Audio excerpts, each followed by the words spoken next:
dulu memang ada istilahnya sekolah unggulan, sekolah ini. Jadi image di masyarakat memang masih ada, dan sekolah-sekolah itu kan memang kalau kita juga tidak bisa menutup mata. Berbasis domisili ini secara tidak langsung memang menghapus dan menghilangkan label sekolah favorit atau unggulan itu.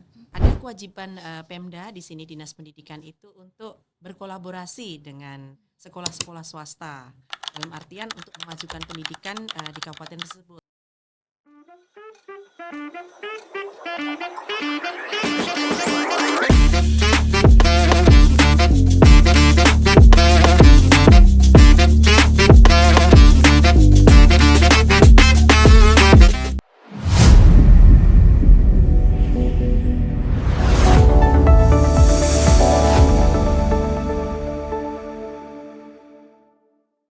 Halo tim Naik Kelas, selamat datang di episode 1 Poncast, Konten Podcast.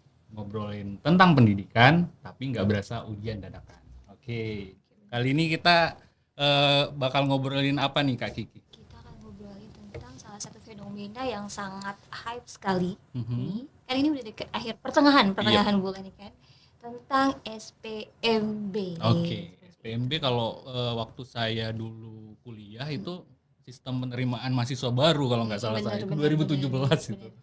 Tapi kali ini mungkin sistemnya beda ya. SPMB ini mungkin nanti bakal kita tanya langsung ke narasumber kita. Dan alhamdulillah hari ini kita dipinjamin studio nih sama salah satu lembaga yang keren sekali di Kalimantan Barat. BPMP Kalimantan Barat. Iya, Dengan benar. lampu-lampunya. Luar biasa banget ya. Aktif sekali dengan studionya. Kemudian hari ini kita akan membahas juga kan tentang bagaimana SPMB ini bisa berganti kan. Yang awalnya tadinya PBDB. Seperti itu. Oke, mungkin nggak berlama-lama lagi, kita hari ini bersama dengan Ibu Wahyuni Budiarti SPT MPD selaku Ketua Tim Kerja Jenjang SD BPMP Kalbar, Bu ya. Oke, selamat pagi Ibu. Assalamualaikum warahmatullahi wabarakatuh. Selamat pagi, assalamualaikum juga Juga Mas dan Mbaknya. iya benar. Juga hari ini hadir juga bersama kita Bapak Ilhamdi SPD MSI selaku PLT Kasih SD dan PKLK Disdikpor-Rapar Kabupaten Mempawah sekaligus PIC Pak ya, PIC SPMB Kabupaten Mempawah. Selamat datang Pak di studio BPMP gitu ya.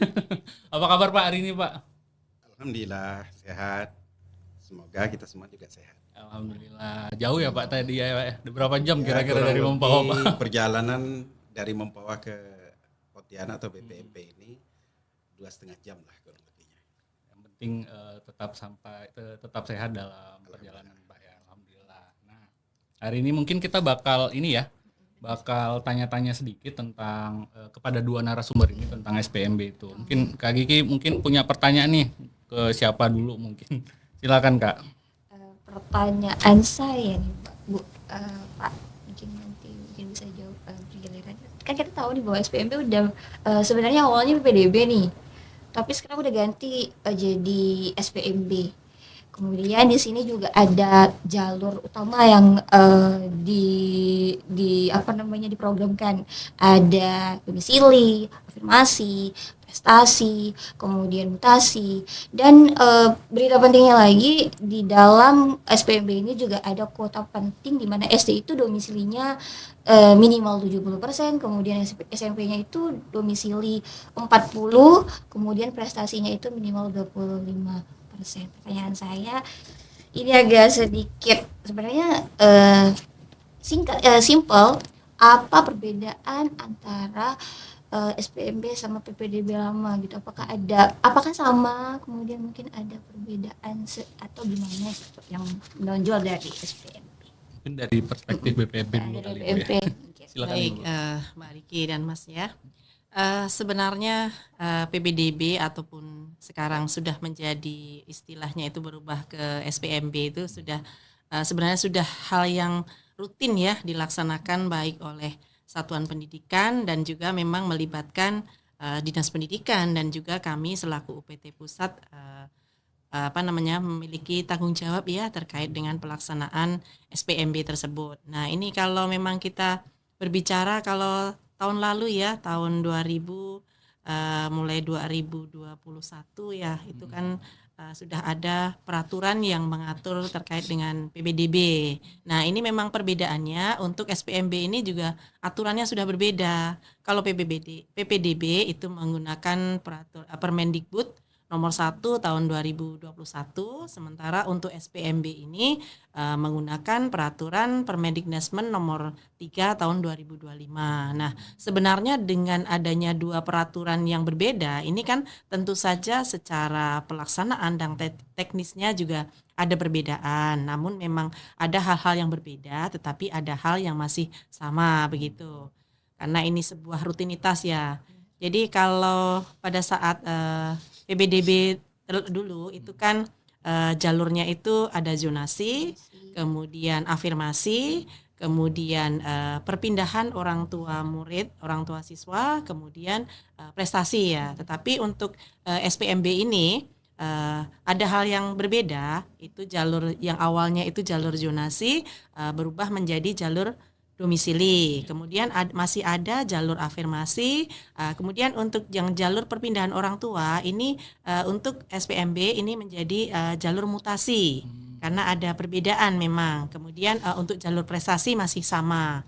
Jadi sebenarnya untuk apa ya, Yunasi kemudian berubah menjadi domisili. Ini kan semangat dari pemerintah dan jajarannya ya. Sebenarnya ingin mendekatkan murid ya, calon murid begitu ke satuan pendidikannya.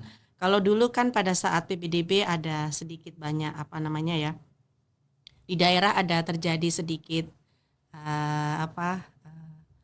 bukan kerusuhan sih sebenarnya, hanya sedikit perbedaan persepsi ya. Jadi ada dari orang tua siswa yang merasa tempat tinggal saya itu dekat, tetapi kenapa tidak diterima di sekolah terdekat. Ada beberapa hal yang sampai beberapa orang tua murid turun ke dinas misalnya seperti itu, mempertanyakan kebijakan kok bisa seperti ini. Nah, ini memang untuk SPMB tahun ini khususnya 2026 2027 ini disempurnakan ya. Jadi memang ada peran dari Dinas Pendidikan pada saat penetapan wilayahnya ya. Jadi di situ Dinas Pendidikan ini atau Pemda dalam hal ini Dinas Pendidikan itu punya kewenangan untuk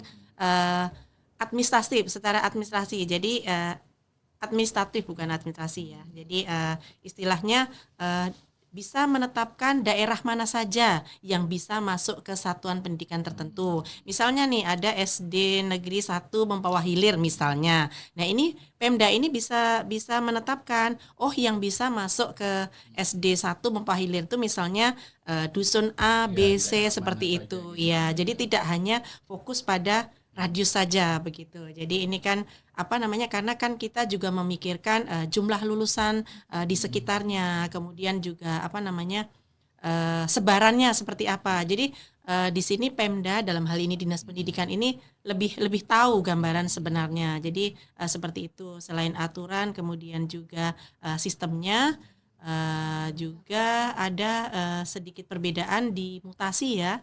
Mutasi kalau dulu di PPDB itu murni untuk orang tua yang mengalami perpindahan tempat kerja begitu. Tapi untuk SPMB ini memungkinkan untuk anak guru ya. Jadi anak guru yang misalnya mengajar di SD di sekolah tersebut di SD 1 Mempawah Hilir misalnya. Jadi anak guru itu bisa bersekolah di SD 1 Mempawah Hilir tersebut. Lewat jalur mutasi. Dengan catatan memang jalur mutasi ini memang persentasenya sedikit ya, Pak ya. 5% begitu. 5%. Memang tidak besar. Kemudian kalau terkait dengan penetapan prosentase tadi ya, jalur-jalur tadi memang kita sudah ada aturannya ya, sesuai dengan Permendiknasmen tersebut sudah secara rinci ya, yang jelas nanti misalnya prosentasenya itu jumlahnya harus 100%. Tetapi memang ada kebijakan Pemda dalam hal ini Dinas Pendidikan itu berbeda-beda. Misalnya itu sudah ditentukan maksimal 40% misalnya, ya itu bisa maksimal, tetapi Dinas Pendidikan bisa tidak harus 40% misalnya seperti itu. Itu memperhatikan kondisi dari tidak saklek Mbak. Jadi tapi ya itu tadi kondisi persis di kabupaten kota itu yang tahu ya Dinas Pendidikan dalam hal ini. Tentu saja misalnya informasinya dari instansi lain begitu. Oke, terima kasih Bu. Karena tadi Ibu udah nyinggung nih soal Dinas Pendidikan nih gitu. Ya. Mungkin kita tanya langsung ke PIC SPMB untuk Dinas Pendidikan Mempawah gitu Pak ya. Kalau menurut Bapak, kendala apa sih Pak yang kira-kira dihadapin kayak seperti Ibu bilang tadi, penetapan daerah-daerah domisili-domisili untuk penerimaan sekolah ini sama sekolah itu tuh kira-kira apakah dinas punya kendala ataupun bagaimana cara dinas menyelesaikan tantangan tersebut? Silakan Pak. Baik, terima kasih. Yang jelas di dalam pelaksanaan SPMB di tahun 2026-2027 ini, kami di Dinas Pendidikan Pemuda Olahraga dan Pariwisata melalui tim SPMB yang telah ditunjuk, kami melakukan mitigasi. Jadi tahap awalnya kami melakukan mitigasi risiko dulu. Artinya kendala-kendala apa nanti yang akan dihadapi pada saat pelaksanaan SPMB. Jadi ada tahapan-tahapan di SPMB itu, mulai dari kemudian pelaksanaan, kemudian setelahnya itu. Nah, diantaranya adalah untuk penetapan domisili, ini Bu Wahyuni, kami di Dinas Pendidikan Pemuda Olahraga dan Pariwisata Kabupaten Pawah itu kebijakan tidak top down, artinya tidak dari atas ke bawah, tapi bottom up. Nah, yang dimaksudkan bottom up ini, kami minta kepada seluruh kepala sekolah yang berada di kecamatan masing-masing yang ada di wilayah Kabupaten Pawah itu, mereka berembuk, kemudian dengan didampingi oleh koordinator wilayah. Kalau dulu UPT, sekarang Korwil, koordinator wilayah Distrik Porapar, itu mereka lah yang merumuskan, oh ini SD, katakanlah SD Negeri 1 Sadaniang, ini letaknya di Desa Suak Barangan. Kemudian apa saja SD-SD yang berada di Desa Suak Barangan tersebut. Nah, sehingga di dalam penetapan domisili di wilayah Kabupaten Mempawah dalam SPMB ini kami berdasarkan wilayah. Artinya administratif, desa maupun kelurahan. Nah, jadi tidak berdasarkan radius untuk sementara ini. Dan alhamdulillah juga untuk pelaksanaan SPMB di tahun ajaran 2025-2026 yang lalu, itu kita Kabupaten Pawah tidak ada kendala yang sangat mengkhawatirkan. Itu ini salah satunya adalah yang kami lakukan adalah memitigasi risiko atau kendala itu. Jadi itu.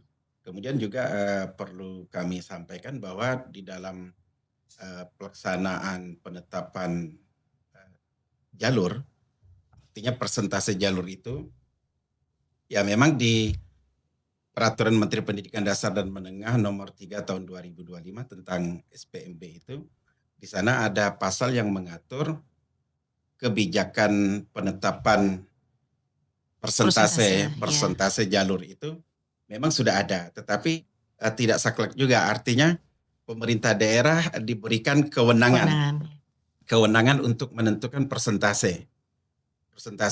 Seperti di kita tahun ini untuk persentase jalur domisili jenjang SD itu lumayan tinggi, 80%. 80%, Pak. 80%.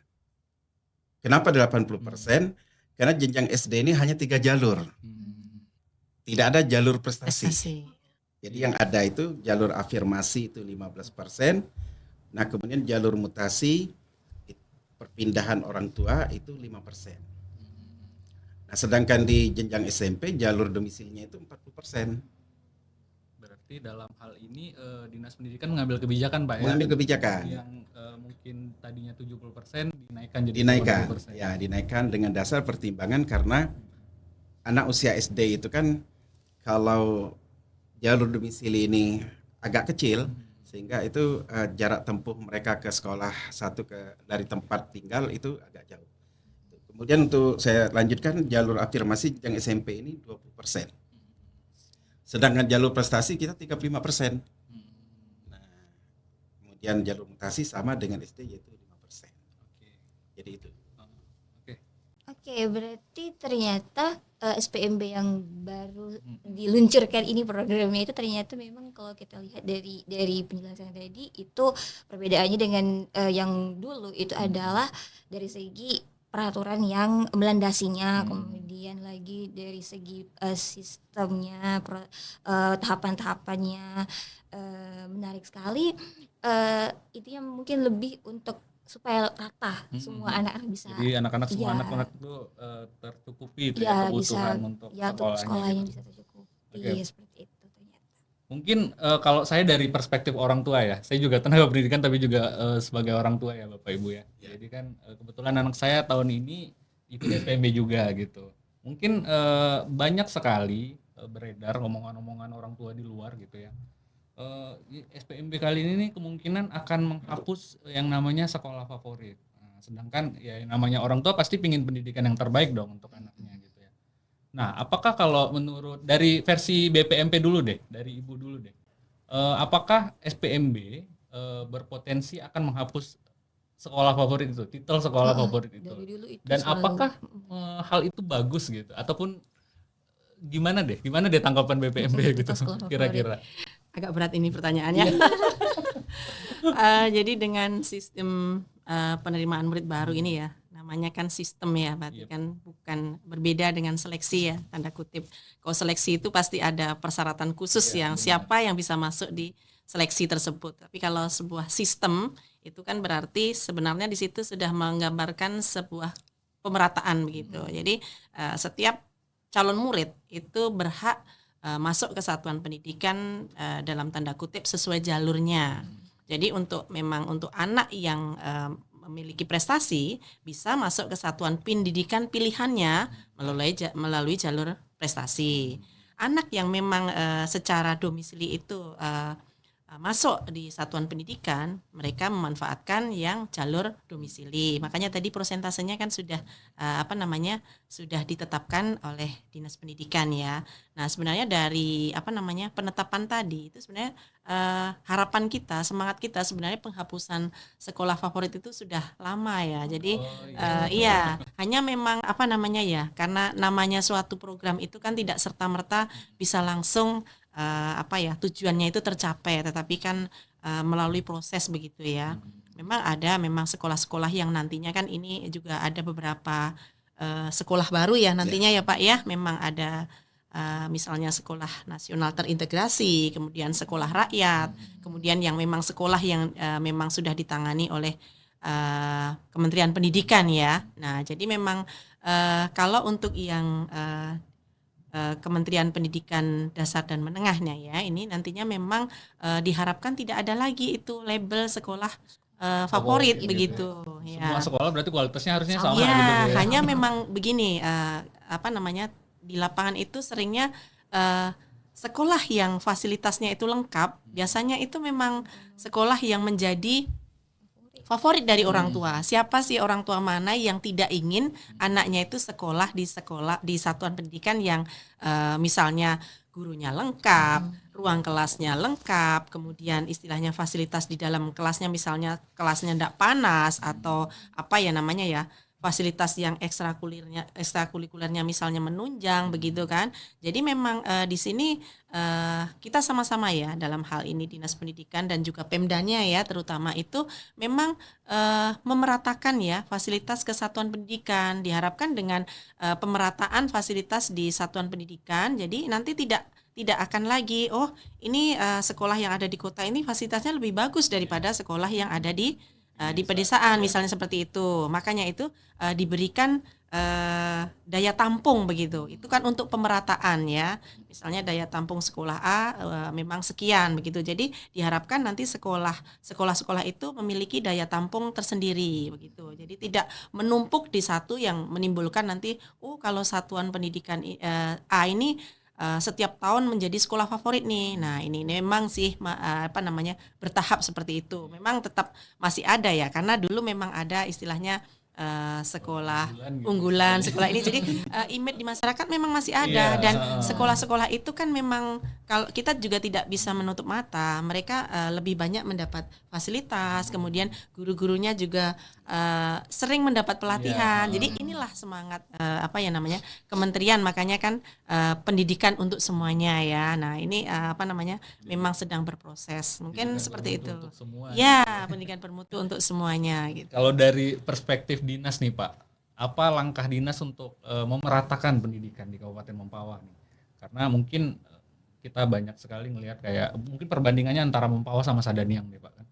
Mempawah sama Sadaniang itu kan kadang-kadang ya karena mungkin lokasinya juga kan, Sadaniang itu kan agak jauh ya gitu. Sama Mempawah itu beda. Apa langkah dinas untuk memastikan bahwa Mempawah dan Sadaniang ini kualitasnya sama gitu? Kira-kira seperti apa Pak langkah dinas?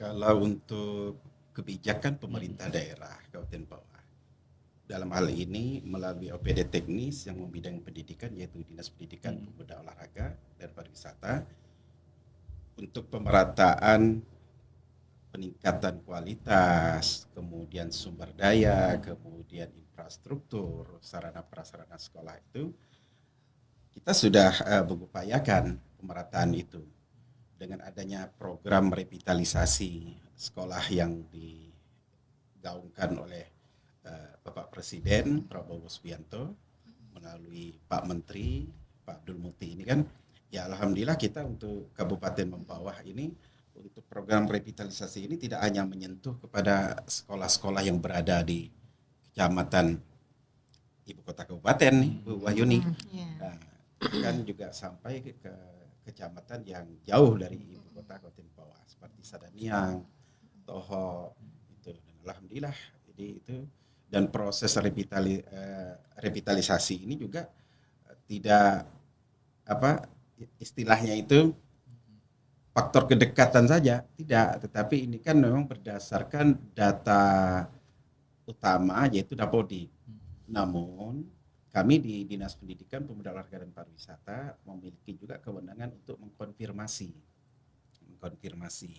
Salah satu contoh, katakan SD atau SMP di wilayah Kecamatan Sadaniang ini terakhir mendapatkan program bantuan rehabilitasi infrastruktur sekolahnya itu atau sarananya itu 10 tahun yang lalu.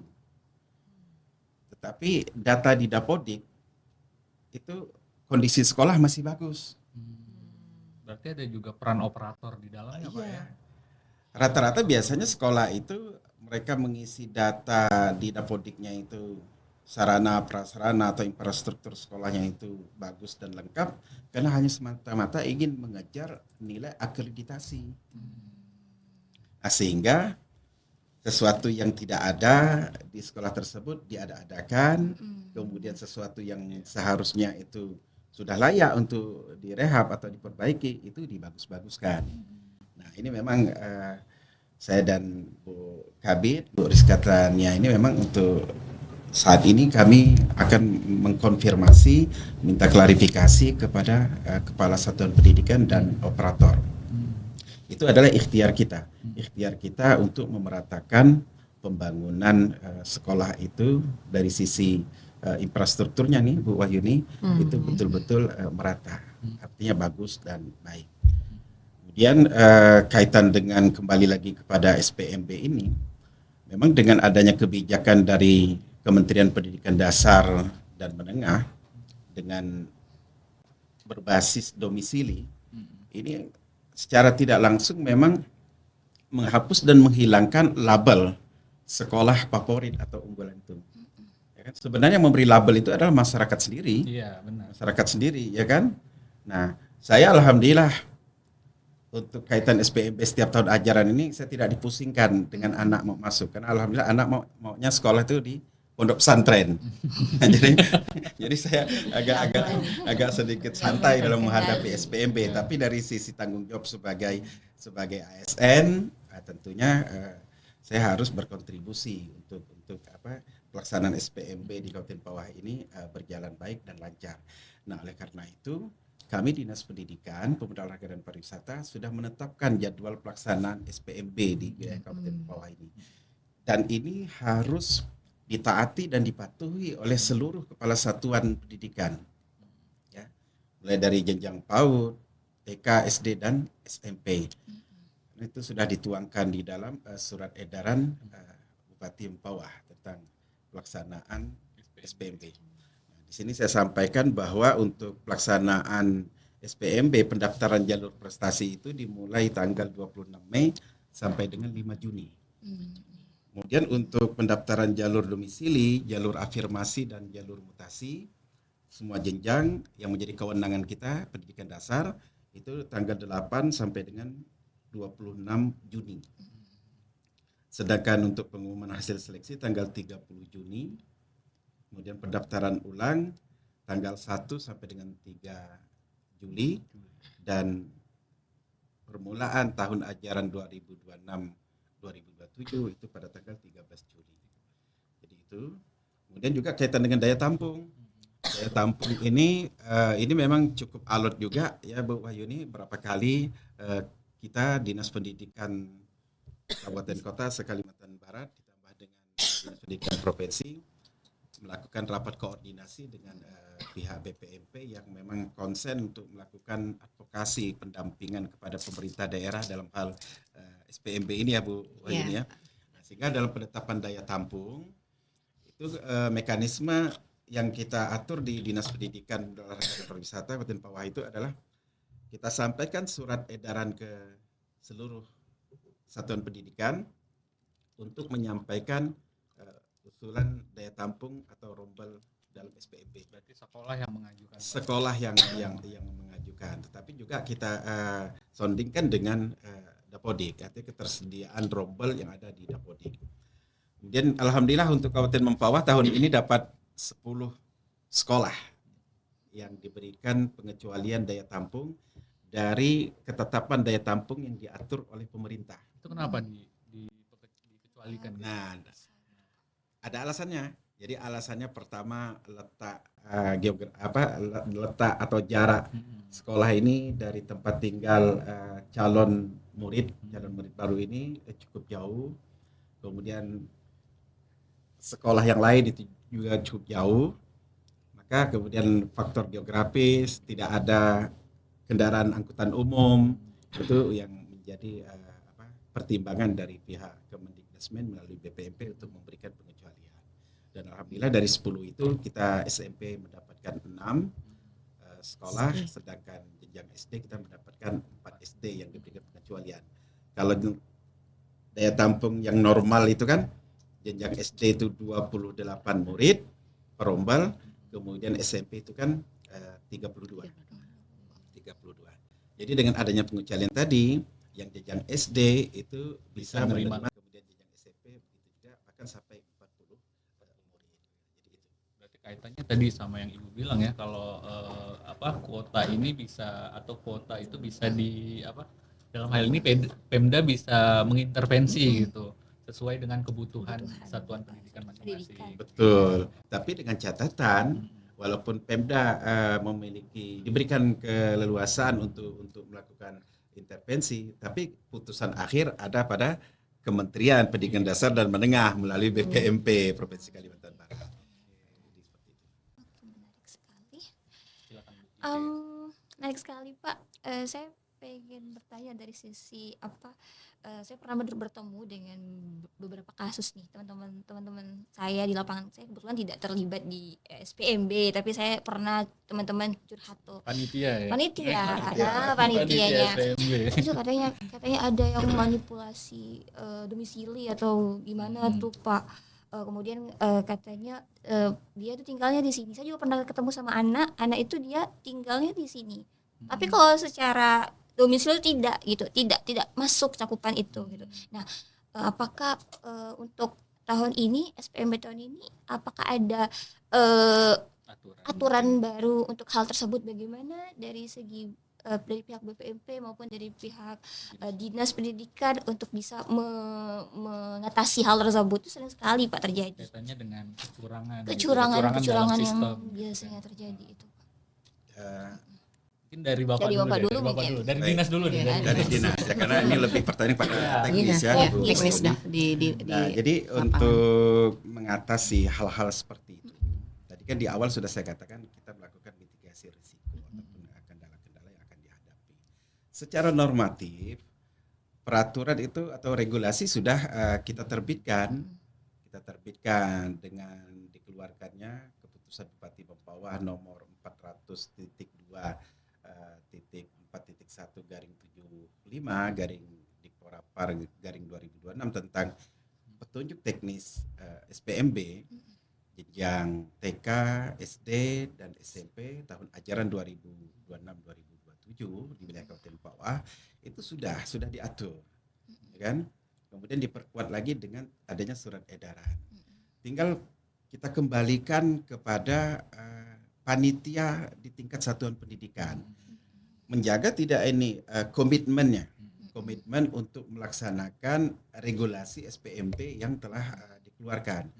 Sehingga insya Allah tanggal 13 Mei 2026 nanti kami melaksanakan rapat koordinasi lintas sektoral penandatanganan fakta integritas dan komitmen bersama. Nah, jadi kalau di kalangan pemangku kebijakan ini kita berupaya untuk melaksanakan SPMB ini sesuai dengan slogan SPMB itu dilaksanakan secara objektif, transparan, ya kan? Iya. Berintegritas, kemudian tanpa diskriminasi. Jadi itu upaya-upaya kita atau ikhtiar kita. Tetapi jangan sampai ini hanya di dalam tataran di tingkat elit kalau bahasanya kan, di tingkat atas saja. Makanya di dalam penandatanganan fakta integritas dan komitmen bersama pada tanggal 13 Mei yang akan datang, itu insya Allah kita juga melibatkan unsur dari MKKS. Jadi tidak hanya istilahnya di kalangan Prokopimda, OPD ataupun BPMP dan Ombudsman, tetapi juga kita melibatkan keterwakilan dari pihak sekolah, yaitu kalau jenjang SMP itu diwakili oleh ketua MKKS-nya, kemudian kepala SD itu diwakili oleh ketua forum K3S-nya, dan ada unsur PGRI, kemudian Dewan Pendidikan. Ini adalah bagian dari ikhtiar kita untuk meminimalisir adanya praktek-praktek dalam tanda kutip tadi kecurangan.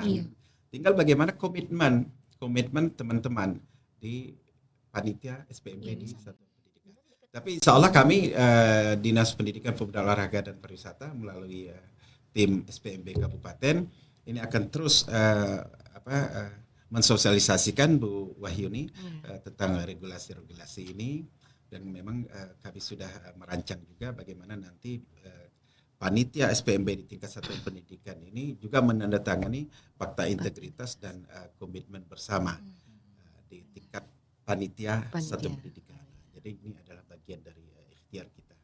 Kalau dari BPP sendiri Bu, kan mungkin kalau BPMP kan ruang lingkupnya nggak cuma beberapa ini ya daerah ya, satu Kalbar gitu. Nah mungkin punya cerita menarik ataupun BPMP mungkin udah punya ini nih upaya untuk mengantisipasi hal-hal seperti ini. Gimana tuh Bu kira-kira? Baik, saya tanggapi pertanyaannya. Kalau untuk kecurangan itu ya, benar. semua sistem biasanya apalagi yang baru diterapkan itu kan ada saja, ada celahnya dan itu yang dimanfaatkan biasanya seperti itu. Jadi seperti yang sudah disampaikan Pak Ilhamdi tadi ya, karena beliau secara teknis memang menguasai kebetulan di Mempawah ya Pak ya. Nah jadi kalau secara umum itu kan memang sudah ada peraturannya. Itu yang kita jadikan patokan kita untuk pelaksanaannya. Jadi kemudian dalam hal tadi adanya penandatangan fakta integritas itu kan juga tadi sudah diinformasikan itu untuk meminimalisir ya. Kemudian ada juga pada saat pelaksanaan itu kan yang panitia tadi itu kan membentuk helpdesk ya atau pengaduan seperti itu. Jadi di situ nanti jikalau terjadi pengaduan itu diharapkan masyarakat memasukkan pengaduan itu di situ. kemudian di susunan panitianya juga kepada SPMB itu tidak hanya melibatkan kalau di dinas ya Pak ya, secara panitia yang dinas ataupun Pemda itu melibatkan beberapa unsur. Jadi misalnya nanti kok ini kaitannya yang melanggar itu kaitannya dengan data yang misalnya afirmasi Pak. Nah ternyata kan kalau afirmasi kan perlu suatu surat ya bahwa misalnya calon murid itu berhak masuk melalui jalur afirmasi, kan ada surat keterangan misalnya dari keluarga yang tidak mampu misalnya seperti itu. Nah itu kan dalam kepanitiaan yang kepanitiaan kabupaten itu melibatkan dinas sosial, karena kebetulan dinas sosial itu kan yang istilahnya bertanggung jawab ya terkait misalnya bantuan yang diberikan kepada masyarakat begitu. Nah nanti juga sebenarnya di dalam kepanitiaan juga melibatkan dosen ya Pak ya. Nah itu juga untuk sebenarnya untuk meminimaliskan itu. Jadi bisa ada gejala, ada ini masyarakat kan bisa melaporkan. Nah seperti itu. Kemudian juga sebenarnya ini pentingnya sosialisasi ya Bapak ya. Jadi kalau sosialisasi itu memang benar-benar sudah sampai ke orang tua calon murid, jadi diharapkan orang tua calon murid itu mengetahui, oh anakku ini bisa melalui masuk ke satuan pendidikan melalui jalur domisili. Oh saya memilih jalur yang prestasi. Jadi dengan pengetahuan orang tua yang yang lengkap ya terkait SPMB ini juga akan mengurangi kecurangan kan begitu. Nah kecuali memang kalau sudah direncanakan ya misalnya kalau zaman dulu kan sudah biasa Pak misalnya untuk bisa masuk di sini kami titip dulu lah seperti ini. Nah itu kan kaitannya juga di kepanitiaan juga melibatkan dari Dukcapil ya di Dukcapil Pak. Jadi memang semuanya itu sebenarnya untuk sistem penerimaan murid baru ini Insya Allah sudah tercover. Jadi bagaimana pelaksanaannya itu yang kembali lagi mengacunya kepada peraturan. Nah makanya tadi penetapan juknis, kemudian penandatangan fakta integritas yang tidak hanya menjadi suatu seremonial ya, tapi diharapkan nanti juga di tingkat panitianya ini. Nah nanti orang secara kabupaten sudah berkomitmen nih untuk menjaga pelaksanaan SPMB yang objektif, transparan, misalnya seperti itu dan berkeadilan misalnya. Tapi di tingkat panitianya rupanya masih ada main-main misalnya seperti itu kan bisa terjadi kalau tanpa komitmen juga dari panitianya seperti itu. Nah dan itu memang itu tadi tugas besar dari sebenarnya tugas kami juga, tapi kan kami sudah melaksanakan sosialisasi ke Dinas Pendidikan. Nah nanti Dinas Pendidikan mensosialisasikan juga ke tadi ada MKKS, kemudian udah ada juga misalnya untuk jenjang SD kan ada K3S juga Pak. Nah harapannya itu sampai ke orang tua murid. Jangan hanya ke sekolah gitu. Nah, di situ juga ada mungkin nanti dinas bisa menindaklanjuti kembali bahwa satuan pendidikan itu punya kewajiban untuk mensosialisasikan SPMB ini sampai kepada orang tua murid dan juga calon murid. Nah, begitu pentingnya kalau orang sudah tahu aturannya, nah itu kan meminimalisir kecurangan tadi, begitu.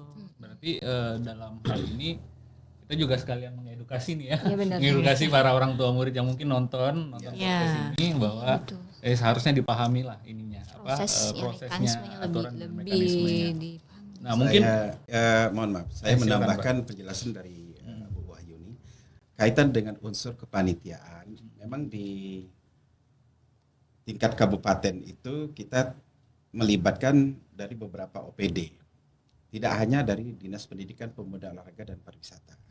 Di antaranya ada Dinas Kependudukan dan Catatan Sipil, kemudian ada Dinas Sosial, ada unsur dari Dewan Pendidikan.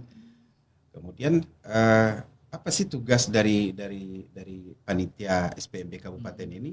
Nah, salah satunya adalah mensosialisasikan kebijakan atau regulasi yang berkaitan dengan SPMB, kemudian melakukan advokasi kepada pihak satuan pendidikan. Dalam hal ini adalah panitia SPMB di tingkat satuan pendidikan. Dan ada yang baru nih di Kabupaten Mempawah untuk SPMB tahun ajaran 2026-2027 ini Bu Wahyuni. Terkait apa yaitu tadi kembali ke pertanyaan Bang Andi dan Mbak Kiki itu adalah bagaimana sih menghilangkan stigma sekolah favorit tadi kan? Nah, inilah ikhtiar dan inovasi dari kami Dinas Pendidikan, Pemuda, Olahraga dan Pariwisata berkolaborasi dengan Dinas Kominfo Kabupaten Mempawah. Untuk tahun ini kita melaksanakan SPMB dengan menggunakan 2 moda, atau daring dan luring. Ya kan, daring itu online, tetapi kita baru menetapkan 2 wilayah kecamatan saja. 2 wilayah kecamatan yang melaksanakan SPMB secara online, yaitu Mempawah Hilir dan Sungai Pinyu. Dan untuk jenjangnya baru jenjang SMP nih. SMP ya. Iya. Kayak Ya, percobaan gitu Pak. alasan kenapa kedua kecamatan ini, karena memang kedua Siap. kecamatan inilah ada sekolah-sekolah yang memang diberi label oleh warga masyarakat sendiri sebagai sekolah favorit, yaitu SMP 1 dan 2 Mempawah Hilir. Kemudian kalau di Kecamatan Sungai Pinyu itu ada SMP Negeri 1 Sungai Pinyu. Ini adalah bagian upaya tadi, supaya apa? Supaya orang tua itu tidak hanya melihat dan menilai, oh ini SMP 1 Sungai Pinyu ini anak saya harus bersekolah di sini. Sehingga apa Bu Wahyuni? Tadi apa yang dikatakan Mbak Kiki, adanya manipulasi data dan lain sebagainya. Nah, sehingga dengan keterlibatan Dinas Kependudukan dan Catatan Sipil itu bagian dari kita untuk meng-cross check.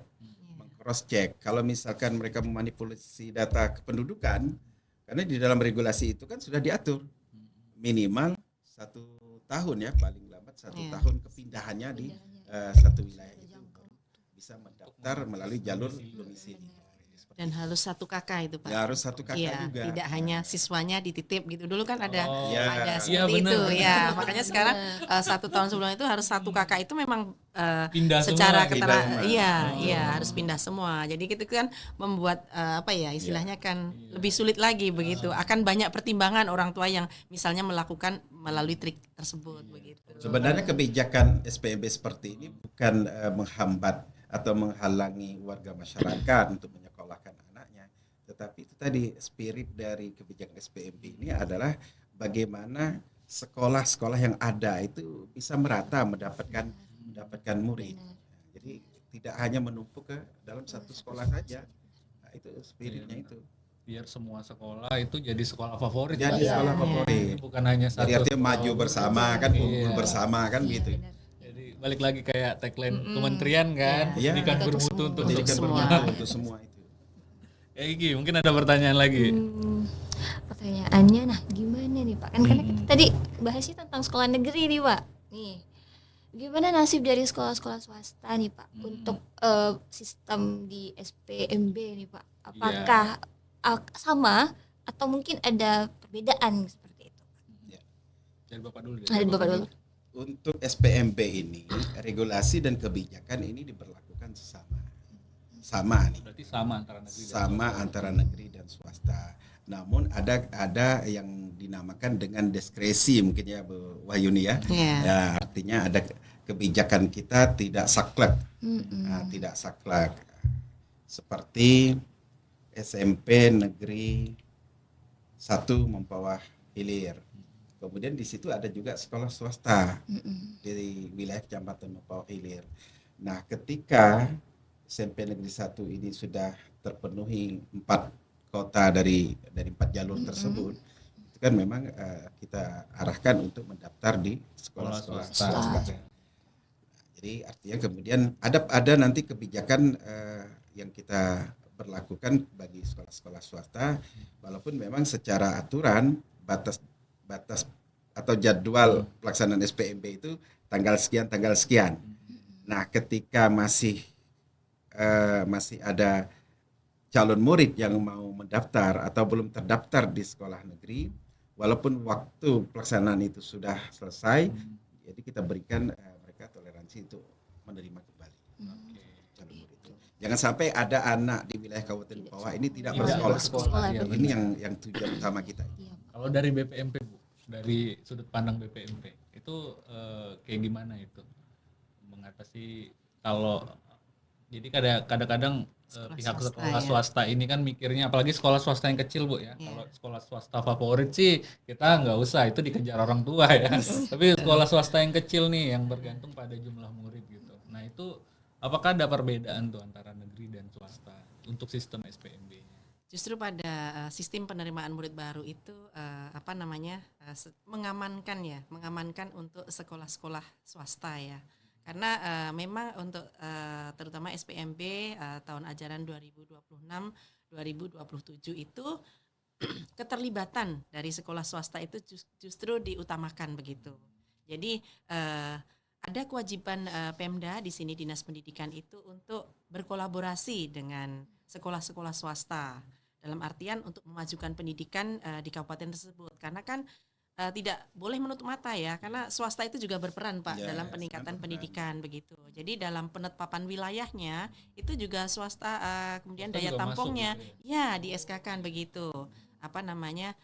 Dan Dinas Pendidikan ya itu punya kewajiban nanti jikalau misalnya anak bapak misalnya tidak diterima di sekolah negeri, ada kewajiban dari dinas itu untuk mengawal supaya murid itu bisa tetap mendapatkan sekolah. Nah, misalnya seperti tadi yang disampaikan Pak Ilhamdi tadi tidak bisa di sekolah negeri, nah maka ada kewajiban dinas itu. Jadi tidak hanya berhenti pada saat pelaksanaan SPMB, tapi setelah SPMB ada murid yang tidak tertampung di sekolah negeri, itu menjadi kewajiban dari dinas juga mengawal murid itu sampai ke mendapatkan sekolah begitu. Dan bahkan ada beberapa kabupaten ya yang itu memiliki andil sampai memberikan bantuan kepada anak peserta calon murid ya yang tidak mendapatkan sekolah negeri masuk ke swasta, misalnya dengan memberikan bantuan secara operasionalnya ataupun memberikan ya istilahnya untuk memperingan pembayaran misalnya sekolah gratis di sekolah swastanya,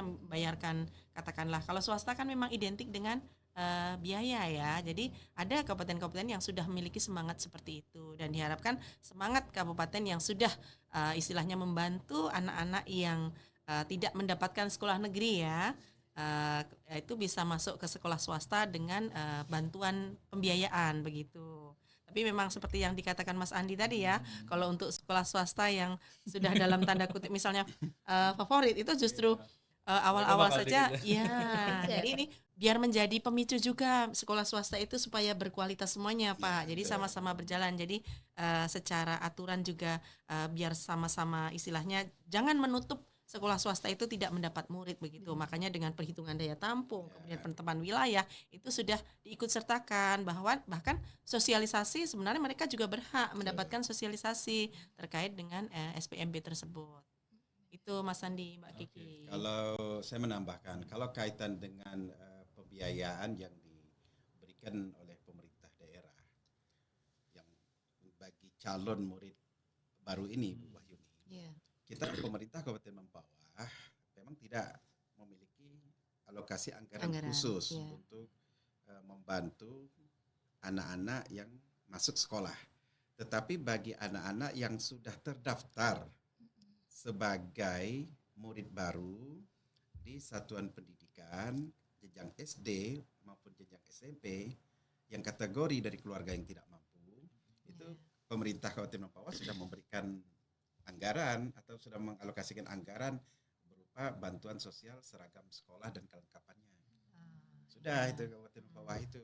Tetapi bagi murid yang sudah memang sudah diterima ya. Sudah diterima.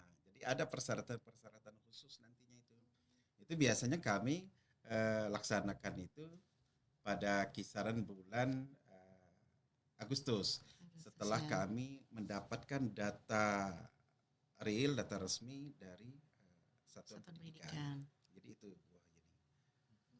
Ya, mungkin memang ada sedikit perbedaan ya Pak ada ya. Sedikit perbedaan. Ada pemerintah kabupaten yang lain itu di awal. Kalau kami itu setelah mereka diterima. Ya. Oke. Udah? Oke, mungkin ini aja kali. Mungkin kehimbauan ke orang tua ya kali ya. Dari Ibu dulu mungkin kalau orang tua nih mau daftar nih apa sih yang paling penting dilakukan oleh orang tua? Terutama kayak anggap saja saya ini orang tua awam gitu istilahnya ya. Saya nggak tahu nih, saya mau cari di mana nih tentang SPMB ini. Nah, bagaimana cara BPMP sendiri untuk mengkomunikasikan, mensosialisasikan SPMB ini kepada para orang tua supaya bisa informasinya bisa disampaikan dengan baik kepada orang tua. Terutama itu syarat-syarat pendaftaran biar lengkap. Ya seperti itu. Biar bisa dipersiapkan sejak awal.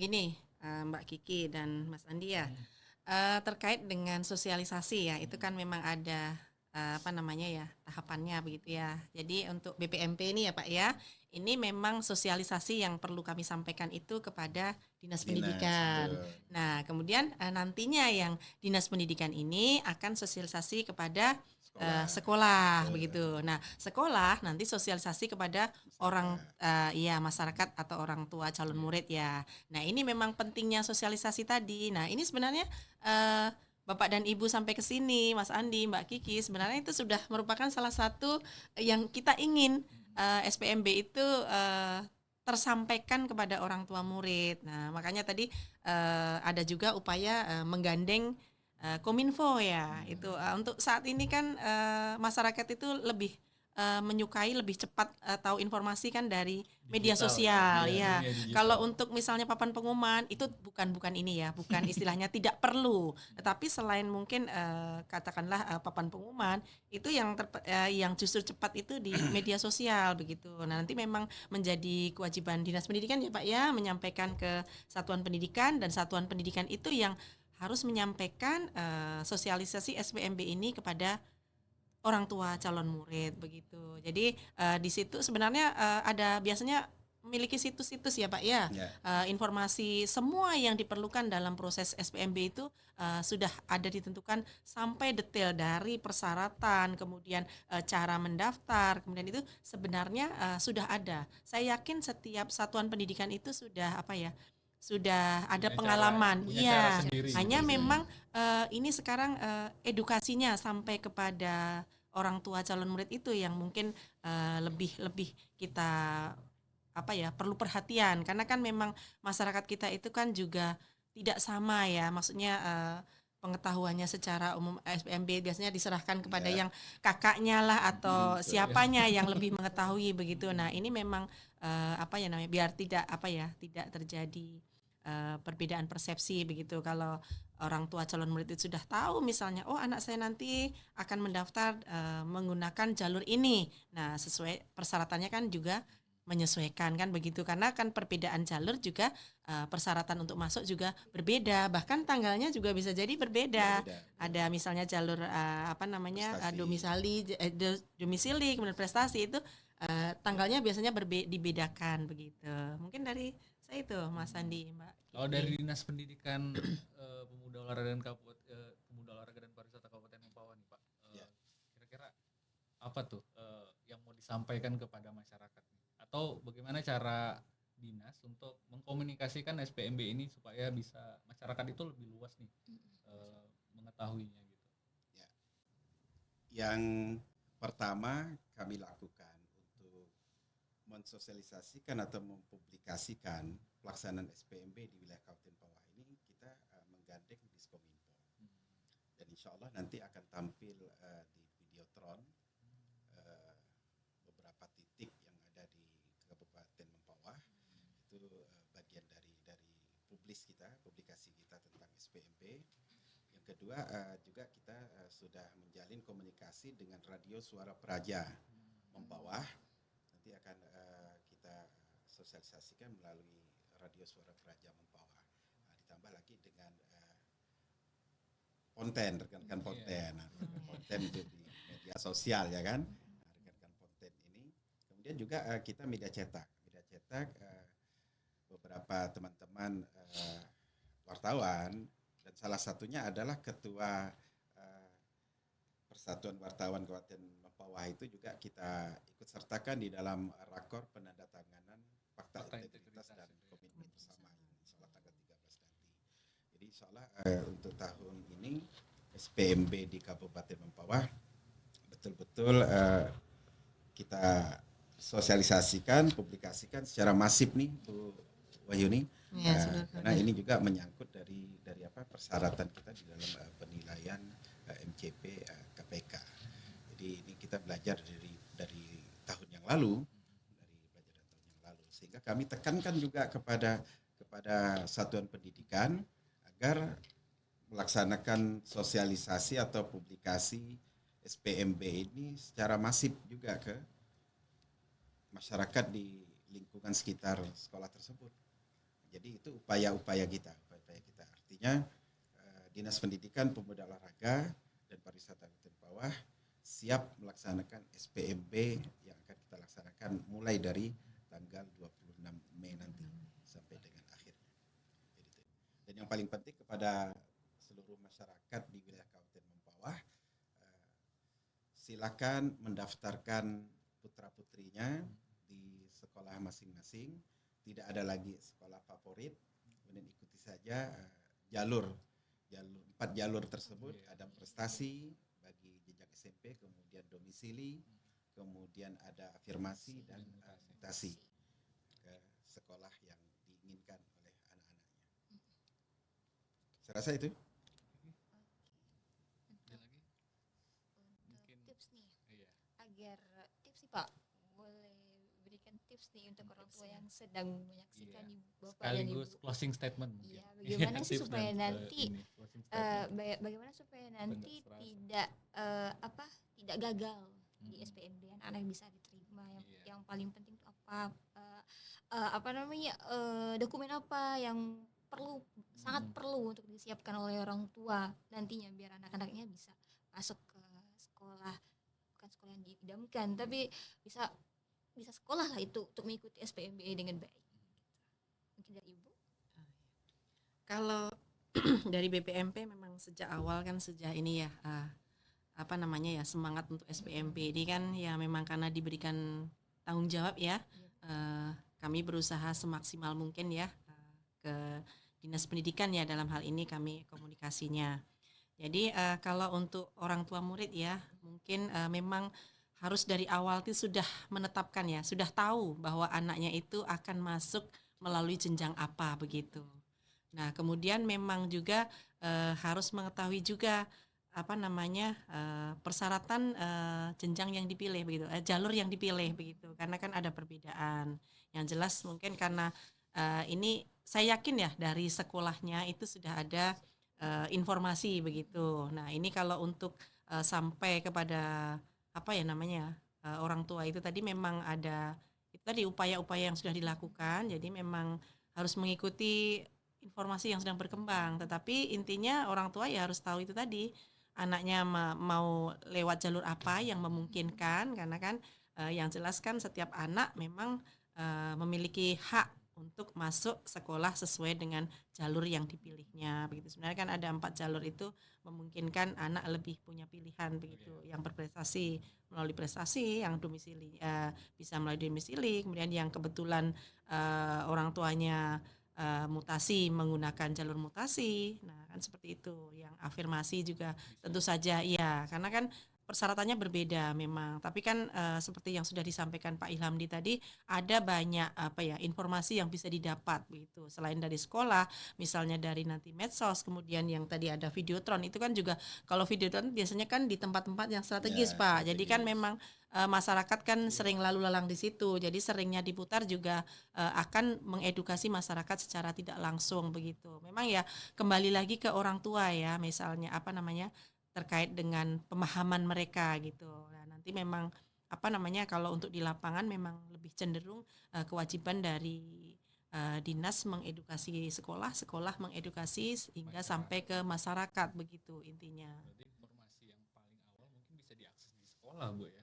Ya, bisa. Paling dekat gitu. Betul, iya.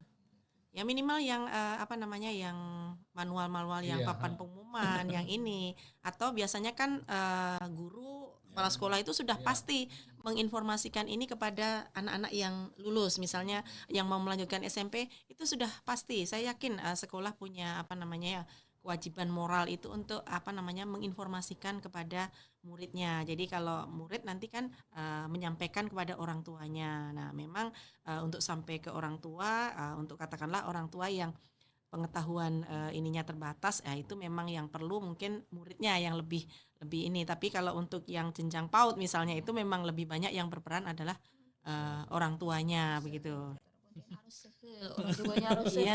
Iya. Memang ini ya, sosialisasi, tersampaikannya sosialisasi itu intinya kepada orang tua murid begitu. Orang tua. Ya. Kalau dari Bapak Mungkin closing statement Pak, 1-2 kalimat. Karena kita udah 1 jam lebih Pak, nggak terasa ngobrol. Coba Pak, 1-2 kalimat untuk masyarakat Mempawah khususnya gitu. Bagaimana menghadapi SPMB 2026? Baik, yang pertama saya berpesan kepada seluruh kepala satuan pendidikan jenjang PAUD, khususnya SD dan SMP di wilayah Kabupaten Mempawah, laksanakan SPMB sesuai dengan regulasi yang ada atau petunjuk teknis SPMB. Yang kedua, sosialisasikan secara masif melalui berbagai media kepada warga masyarakat tentang persyaratan, jadwal pelaksanaan, kemudian 4 jalur serta kota daya tampung di sekolah tersebut kepada warga masyarakat. Nah, himbauan bagi masyarakat, tidak ada lagi sekolah favorit di wilayah Kabupaten Mempawah. Semua sekolah itu bermutu dan berkualitas. Tinggal tergantung kepada anak yang belajar, orang tua yang membimbing dan mengawasi anaknya di rumahnya. Kemudian insya Allah rekan-rekan guru di wilayah Kabupaten Mempawah itu sudah memiliki kualifikasi dan kompetensi yang memenuhi kriteria dan persyaratan. Jadi hilangkan lagi stigma-stigma atau label-label sekolah favorit tersebut. Yang penting anak-anak kita di wilayah Kabupaten Mempawah itu bisa bersekolah dan berpendidikan. Itu saja. Mungkin bukan soal sekolah terbaik Pak ya, tapi bagaimana caranya semua sekolah bisa menjadi tempat terbaik untuk belajar. Betul. Oke. Dan pahami mekanismenya untuk Iya. orang tua. Iya. Pahami mekanismenya, bukan mengincar sekolah mana Iya. yang dimau, bukan tentang sekolah favorit, tapi yang penting anaknya sekolah gitu ya. Iya, Penting benar. pahami mekanismenya. Karena kita sendiri dan dinas dari BPMP juga memastikan semua sekolah itu menjadi sekolah yang luar biasa gitu ya. Berarti sudah. semua akses pendidikan apa segala macam itu semuanya harus rata gitu. Jadi nggak ada lagi sekolah yang unggul, sekolah yang tidak unggul gitu. Oke Bapak, terima kasih.